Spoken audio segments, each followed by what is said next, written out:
there's quick money in real estate, but the quick money is the risky money.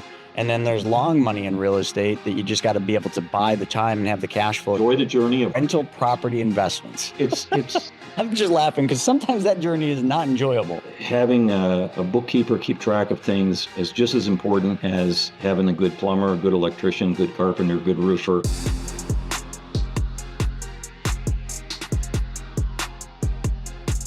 All right, Joel. So listen, we got to talk a little bit about real estate investing. You've done well over 100 flips. You know, you come with a background in accounting and you got lots of experience with your book and everything else you've done. But I got to say something, you know, like your book title is Build Real Estate Wealth. I love that, but it's cliche in my opinion. And don't take that as as a bad thing. Real estate has always been a great way to build wealth. And there's no question, you know, they always say, oh, more millionaires have been made out of real estate than anything else. However, I think what we're seeing right now is the tide going out and we're starting to see a lot of people swimming naked. Real estate's in a bit of trouble. What is your take on what's going on right now? And just for context, everybody, we're sitting here, February 2026, beautiful day out here in Western New York, but not really a beautiful day for a lot of real estate investors. What do you think about that?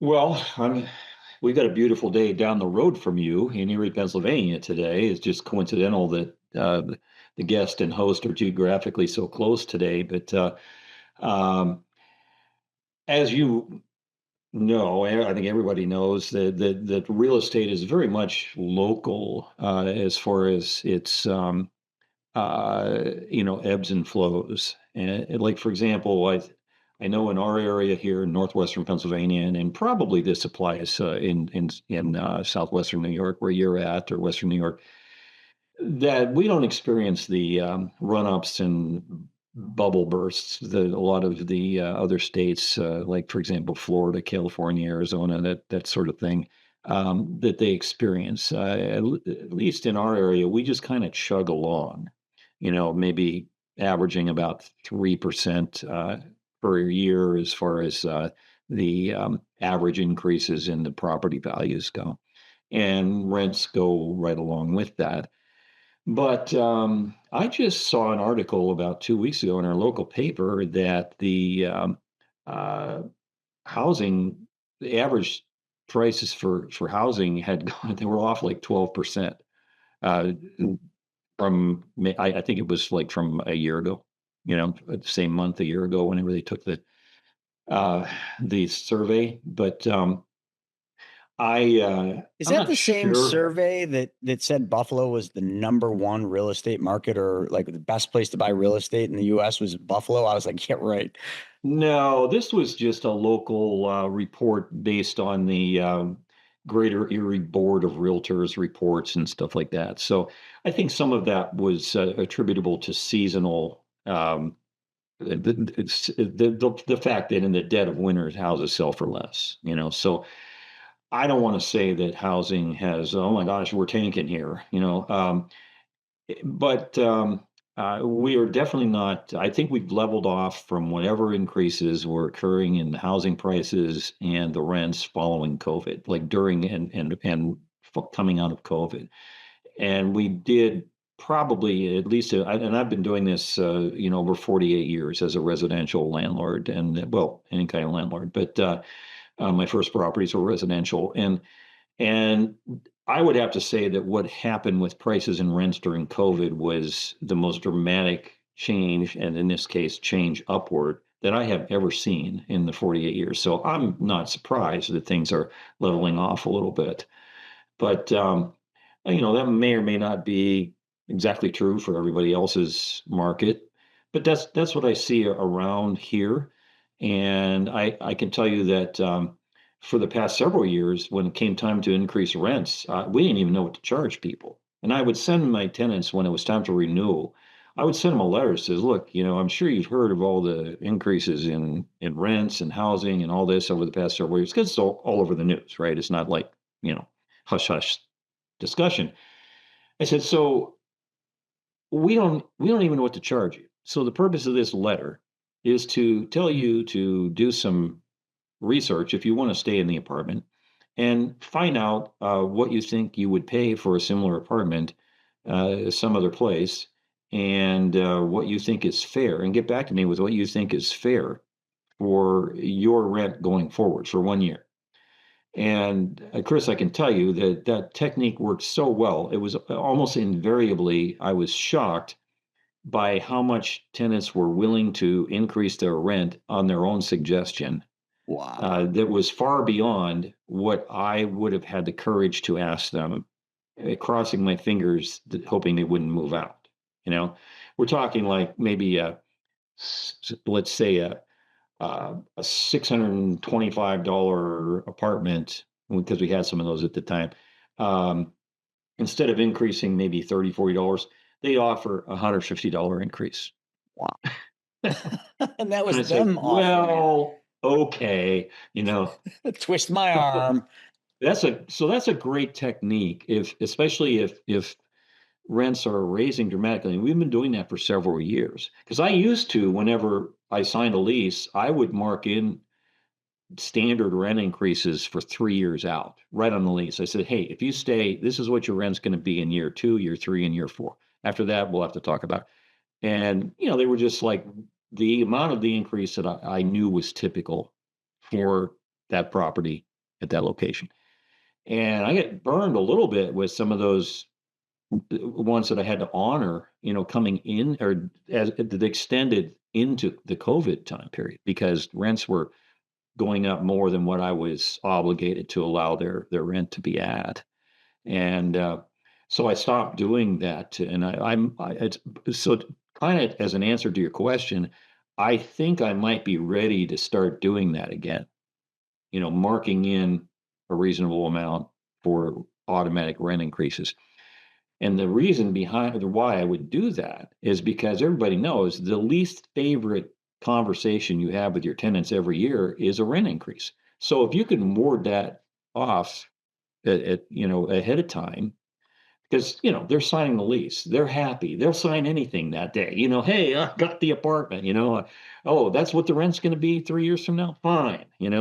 Um, so that was the purpose of that, is to just not have to have that conversation. And if they don't say that they're moving out, then I'm just sending them a reminder. Hey, Mhm. don't forget, per the terms of your lease, your rent's scheduled to increase by X, starting with next month's rent.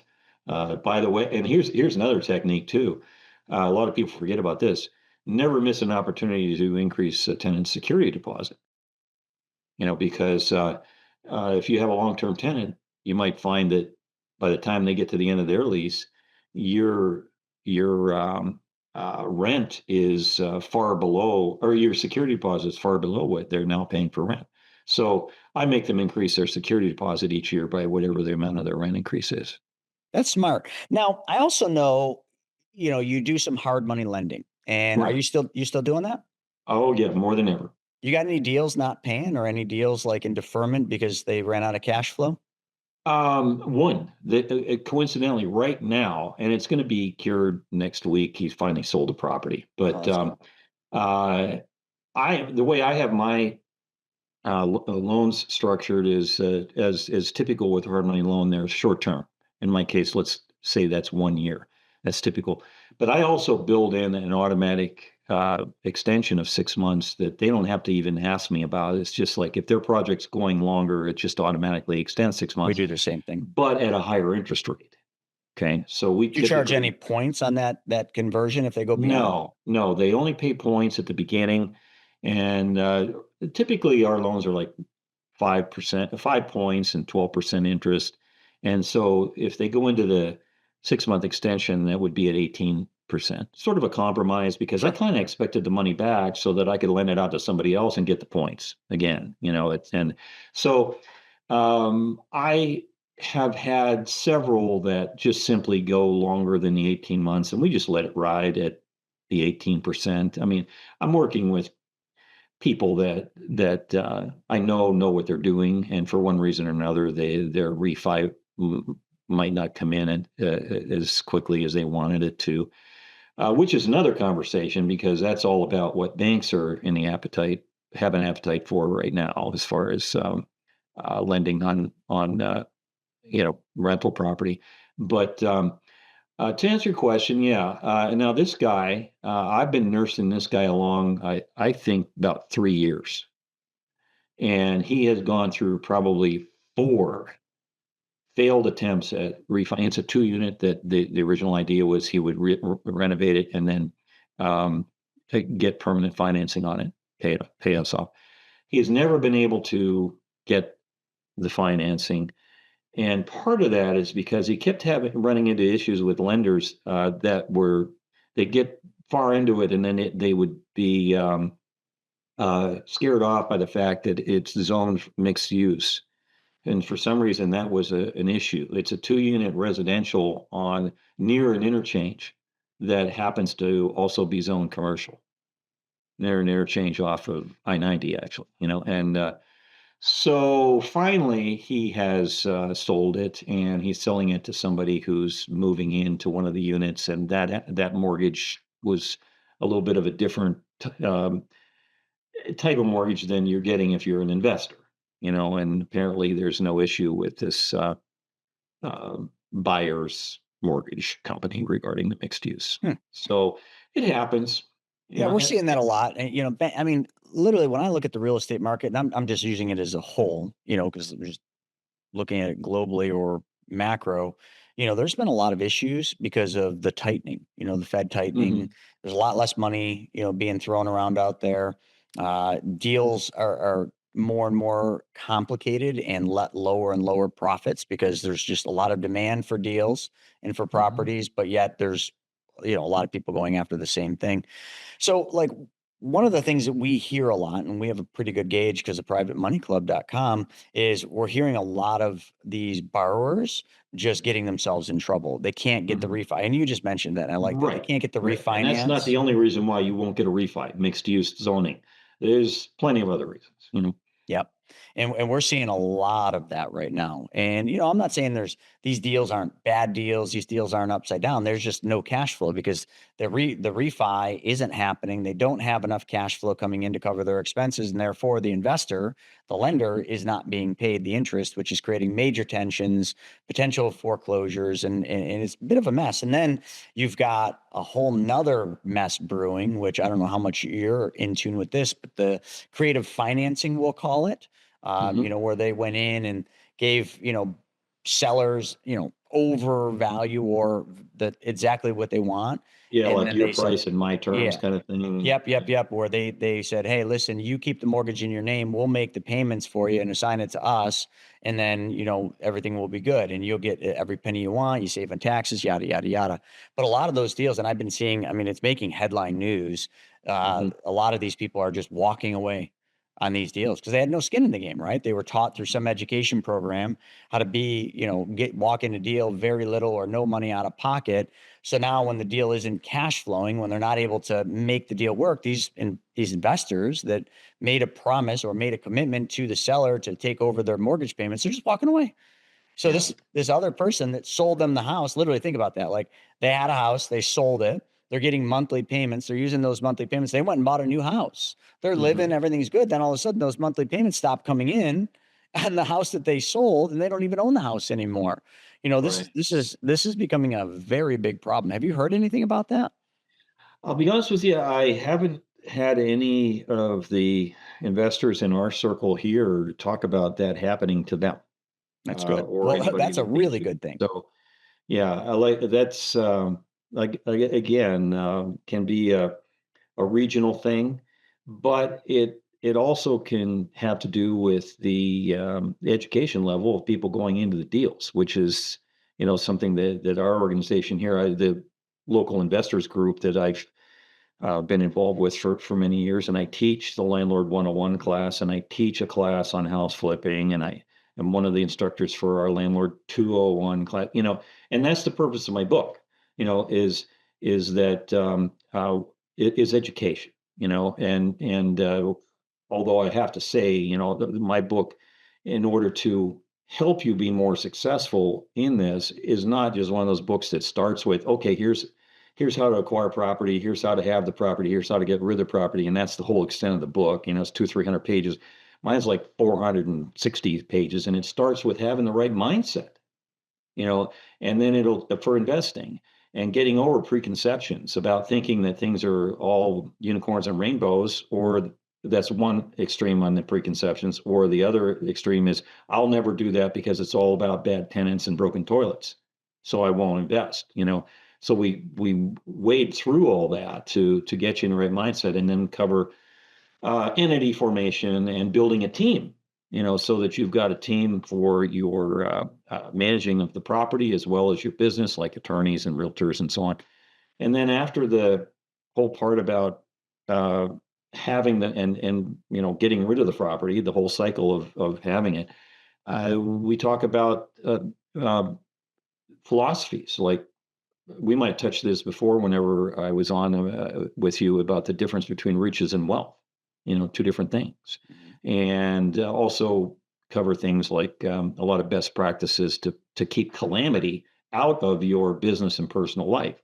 So what I'm getting at is that um, I think you said it very quickly. You said they took some sort of educational course, you know, and then they went out and did some crazy technique that they weren't, you know, they were taking too big of a chance on with the way they structured the deal, and so now they're in trouble. They don't have any resources, and they made a bad deal. But if you uh, are educated with good materials that you figure out what works for you in your area, then you can lessen the chance of bad things happening, because real estate is very forgiving. I think you would agree. You know, sometimes you can make a mistake, and it's just you need enough time, and then it'll pay off. Like, for Yeah, example, time almost fixes all things in real estate. A lot of yeah, people run out of time. yeah, I had probably 3 or 4 houses over the years of the 100 or so that I flipped, that I bought them as a flip, and one way or another, when I got to the point where it was time to sell it, I either couldn't sell it, like I just couldn't sell it for what I needed to get to make to have it be worthwhile. May have been a loss if I sold, or it might have been just too small of a profit. So I held on to them as a rental, you know, for many years. And but I had the resources to hold on to them because I never did then get a mortgage on them. You know, I just held on to them. I used the equity in them for credit lines, but I never got permanent mortgages, you know. So yeah, like one I just sold this past year. Um, I had that for 14 years, and uh, whereas I couldn't make hardly anything when I first finished it 14 years prior, I made $100,000 on it when I sold it last year, plus all the rental income for 14 years. Yeah. You So know, it's Plan B. Your real estate business lives and dies by the network and the connections that you make. I mean, after all, your network, well, it's your net worth. That's what you always heard, right? If that's an area where you desire improvement, well, Private Money Club, it's for you.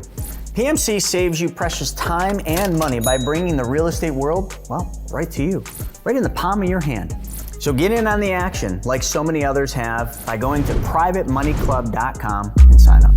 I can give you a whole nother take on that. So, you know, we've done over 250, and out of the over 250, we've made that same mistake where when you get to the finish line, you're like, oh crap, we're not going to really make anything if we sell this after commissions. So we would burr it and then refi it. Now refis were much different back then, and then we would just hold it as a rental. So we did that 91 times. And I had 91 doors. So call it maybe 80, because some of them we probably did buy for rental. I just don't remember. And you know, we now have, you know, a handful left, and we sold Mhm. one last year at a tremendous profit. So I think there's a lot to be said about that. You know, there's quick money in real estate, but the quick money is the risky money. And then there's Mhm. long money in real estate that you just got to be able to buy the time and have the cash flow to get to the end. And if you can, that's where the real wealth is in real estate, because Yeah. all the properties that we've held, you know, through COVID, through the, you know, government saying, you know, well, the state saying, hey, you can't evict your tenants, and not getting any rent for literally, I don't even know, 16, 18 months. We had properties that weren't paying us rent, you know, but we held through those. And now when we sell those properties, I mean, the profits are silly. I mean, Yeah. you could write books just on the profit that you're getting on those. Is you just, but the Mhm. profit can only be had because you were able to hold through those hard times. And Right. that's a very difficult thing to do. You know what else is really difficult? And Joel, I think you're the perfect person to ask about this because you've had multiple things you've done at one time. Is usually real estate investors will come into real estate, but they're not diving in as I'm going to be a real estate professional. This is all I'm going to do. They usually come in, they've got a W-2, a career, a business, and then they start dabbling in real estate as like a side hustle. And I know you did that. What advice could you give to be successful at that? Because I mean, listen, there's only so many hours in the day you can do this, and you do Right. burn out. How were you able to do it? You did it with your mobile disc jockey, and you also had the accounting Yeah. background, which I want to make sure before we run out of time, I talk about that. Yeah, my degree, 4-year degree, is in accounting, and I started a tax practice after college, which I sold 5 years later because also the other thing I wanted to do was be a disc jockey, and I ended up thinking I was going to be on the radio, but I pioneered the mobile DJ business in this part of the country, starting in the mid '70s, and I did that for 35 years, and I retired from that in 2011 after 5,051 appearances. So part of the premise of the book is adding real estate to something that you are also passionate about and you don't want to give it up. Could be a career, just a job you really like, or a hobby that takes up all your time, but none of those things are producing enough income for you or a good retirement. If you go to your own homepage for your podcast, there's something on there, you'll recognize this phrase. It says, "I should be doing more." That's right on your page there. And you're talking, and then you follow up, you're talking about more for your family, for your retirement, for your lifestyle, more for real estate.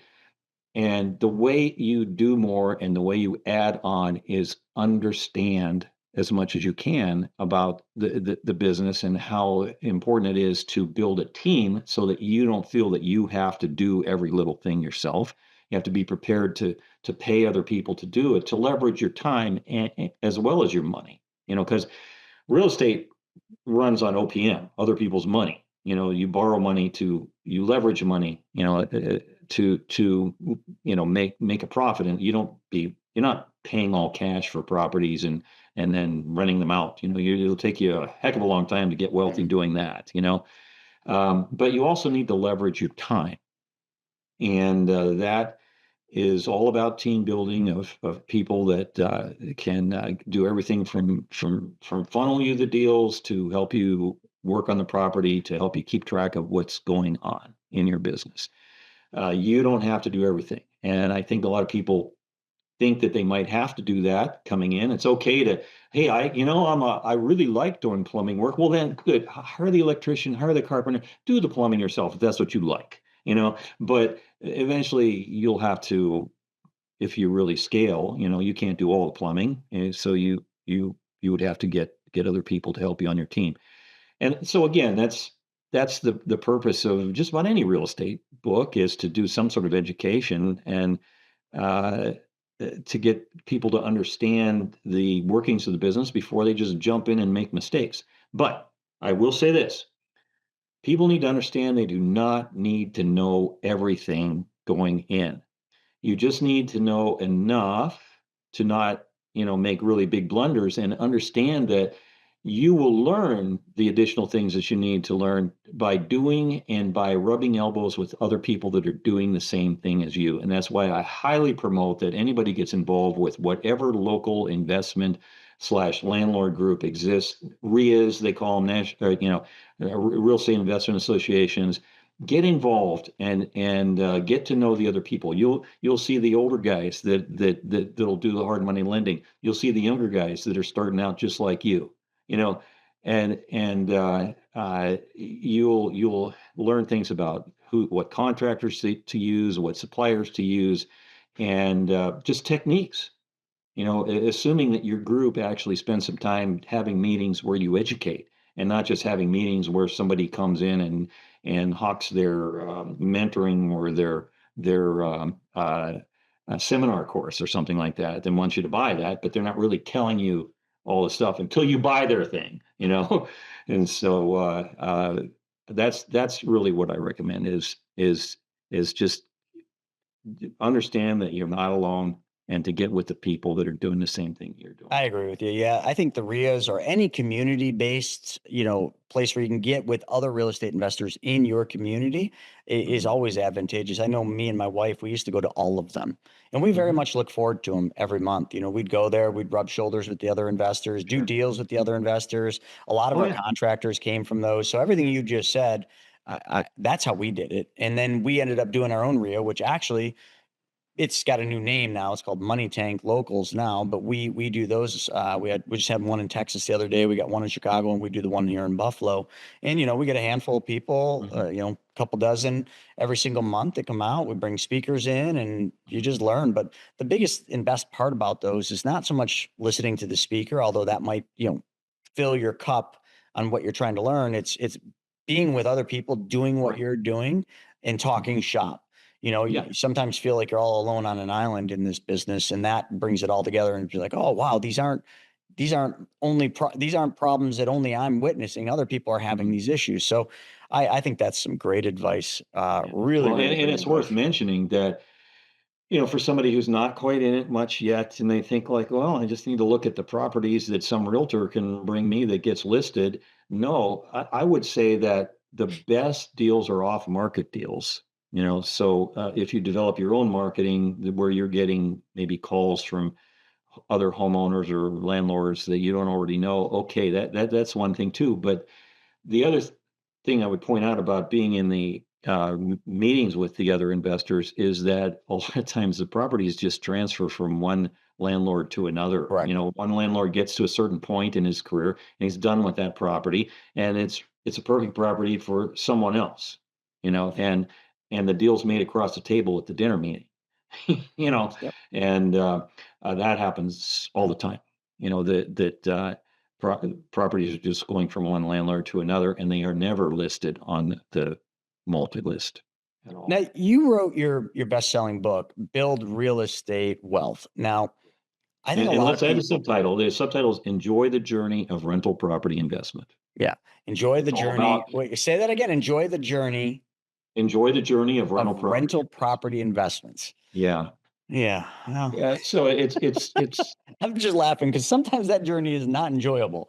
yeah, yeah. And why is it not enjoyable? Eh, because maybe you like just what we already covered. You jumped into something you didn't really have the knowledge about. Now, not that you're not going to make mistakes sometime, even if you really do know what you're doing, because of things that are beyond your control, like a pandemic or something like that.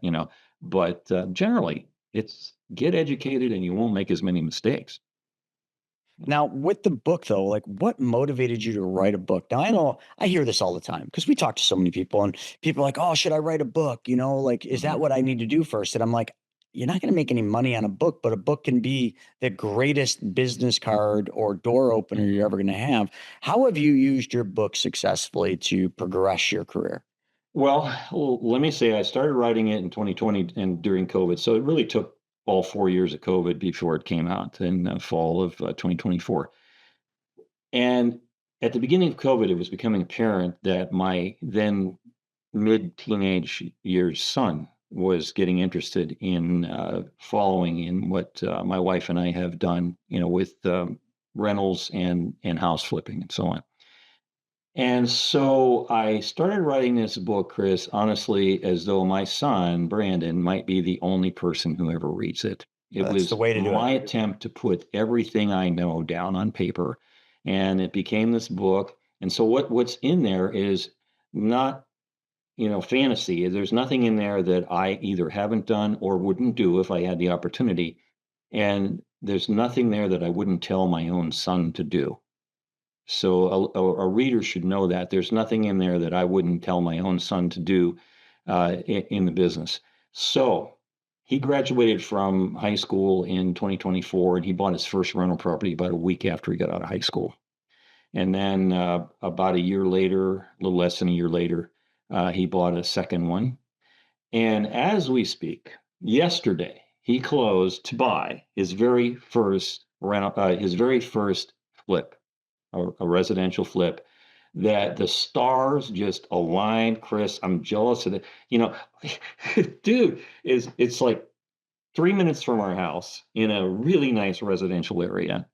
And he is going to hit a grand slam on this property. And it's not even a That's single got to or a make you double proud. grand, it's a That's freaking got to feel grand really good. slam, you know. And but it's still an educational process for him, and he's able to do it because of we're basically he's using a lot of people that I would use, for the work on it, specialized work that needs done here and there, and not having to go out and reinvent his own wheel. Like, hey, he's totally new, he doesn't know anybody, and he's got to start making contacts. No, he already knows a lot of people. We get that. And of course, I think mom and dad might have given him a little special deal on the hard money loan to get the property, But I mean, we're building wealth. We're building generational wealth. I did not make all my money to spend all my money. We're building generational wealth. I'm building our wealth to have my son pick up where I left off. He'll do more with this than I ever did, you know. And he's a finance major at Penn State at the branch campus that's here in Erie, and is coming out of his sophomore year now, and does well. And and that's my motivation. Yeah, you're right. I'm probably not ever going to make any money on this book, but that wasn't the driving reason behind it. I wanted to educate my son, and I also like educating the other investors in our area. And one of the offshoots of this, to answer your question, is the growth of my hard money business. Because I have been, with the book and everything, they know who I am, and I require them to belong to our local investors association, and so I can get to know them and see who they're taking their cues from as far as the other investors go and what their business models are. And believe me, that's going on with every hard money lender looking at everybody else in their local investor group in terms of whether they want to lend money to them. It's a relational thing, and we're looking at whether you're dragging these flips across the finish line or whether you're failing. How are you managing your rental properties? Yep. If they are getting into rental properties, then I also do require them to take the Landlord 101 class, which I'm the primary instructor on, And now is so this we all have a good through that organization you just yeah, mentioned? through our local Yeah. apartment association. And I've been in leadership for that. I was either, for the past 14 years, I've either been the president or the vice president of it. And as of a few months ago now, I'm just stepping back a little bit and heading up some committees. But yeah, it's been a lot of moving parts in my journey that have worked together to be at a really good spot right now. Yeah, I really like that because you've leaned heavily into your community. You wrote a book that was primarily just almost a guide, your legacy to your son and to your children, which I think is fantastic, that then got able to be used with the other people in your community, in this group that you're part of, that had all different roles, and now you're actually teaching some of those roles. I think how you've gone from flipping to rentals to hard money lending is the natural evolution that I've seen with real estate investors, but you've done it all in this confined little community group, which is fantastic. How many people come every month? Well, we have about 1,100 members right now that Holy use cow. our So it's uh, not small. that's not how many attend. That's members that use our benefits, and typically for a meeting we'll get close to 100. And Still, that's fantastic. but our members are spread out over geographically spread out. That not all of them are going to drive to every meeting like that. But one thing I would say about the book, and you kind of touched on this. Uh, if you okay, and I'm speaking now to anybody that's involved in one of these organizations that does some teaching of their members. If you want to actually have some courses, you can just use my book as your textbook. You don't have to write your own course. Our organization wrote its own course like 10 or 11 years ago, and that's the Landlord 101 class that I'm referring to. and it was written by one of our founding members of the organization, who's now, retired. But I mean, he was toward the end of his career, and he wrote that for us to use as he was phasing out. And so you can just use the book as a textbook and have your students have their own copies of it and teach right out of it, and not have to create your own material like we did originally. Yeah, that's phenomenal.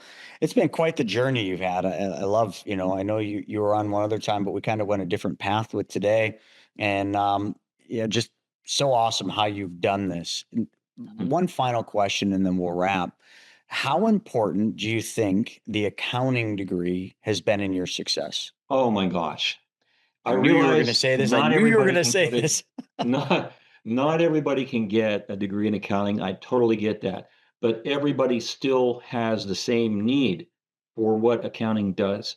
You keep track of everything that's Chris, everybody laugh all at one time. Joel has kept track of every penny he's earned and spent since he was 11. Okay. Laugh at me now, as a you nerd, but that's just the way I am. And accounting is used for two things. Number one, to meet your obligations to file tax returns accurately. And number two, to make decisions about your business with the reports that the accounting, your bookkeeping will produce, as far as what direction you're going to take your investing, and examining, your profitability or lack of profitability. Those are the two main reasons. And if you can't do it yourself, I think that having a bookkeeper keep track of things is just on your team is just as important as having a good plumber, a good electrician, good carpenter, good roofer, all that stuff. I mean, that a good attorney, good realtor. Don't be the guy that shows up on April 14th with a shoebox of receipts and dumps them on their accountant's desk and says, "Yeah, let's get this filed." That's not the way to go about it. And so, to answer your question about myself, I use my knowledge that I gained getting a degree in accounting every day in my business every day. And I first of all, I like that sort of stuff, but uh, I I just really appreciate that my parents sent me to school and I was able to learn that, and learn something that I have used every day since I graduated from college, and it is not something that I got a degree in that I never did anything with, you know. I'm so glad you brought that up because going back to high school, one of the courses that I really loved. Now, I was a young business owner. I had a clothing line at the age of 16. So my accounting teacher, Mr. Crawley, taught me the basics of debits and credits and how to Mhm. track all that. And then when accounting software entered its way into my life, I learned that. And I was probably Mhm. 17 years old at that. Prior to that, I did it on those big ledger books. Yeah. And, ever since that young age, I have always maintained a level of knowledge in accounting, in bookkeeping, and just the general financial aspects of the company. And it kind of, I guess I just don't know what I don't know. But when I look at business owners and particularly real estate investors, and I start asking just basic questions like, how often are you reviewing your P&L, your cash flow statement, and your balance sheet? They kind of get this look on their face like, my reviewing what? Almost like they don't know, or they say, "Well, I don't know, my CPA deals with that." No, no, no, no. Your CPA does not deal with that. That is for you to understand how your company's operating, because just because you got checks in the checkbook doesn't mean there's money in the bank. And a lot of business owners, I hate to say it, that's how they operate their business, just Yeah. on a whim, Yeah. on what's in the bank account today, and that's how they're going to operate. And that just is not how you'll ever succeed in business. And I'm glad you mentioned that. And that's why I saved it to the end, because it is one of the single most important things. I think anyone getting into real estate investing, just remember it is a business. If you have an Mhm. entity, which most of you should for a reliability reason, you need to know how to run that entity, how to Yeah. maximize that entity, how to do the bookkeeping. And the bookkeeping, like you said, is not a bunch of invoices that Right. you dump on the account. It is entering everything into an accounting software. QuickBooks is great. It's easy Yeah. to use. My God, it does most of the work for you nowadays with AI. But if you're not learning how bookkeeping and accounting and financials run, do Mhm. not get in business, because you'll be out of Right. business just as fast as you got into it, but it'll cost you a Right. lot more. Yeah. Yeah, you don't wanna just, like you say, have somebody else do all the record keeping or whatever, and you don't ever examine what's actually going on.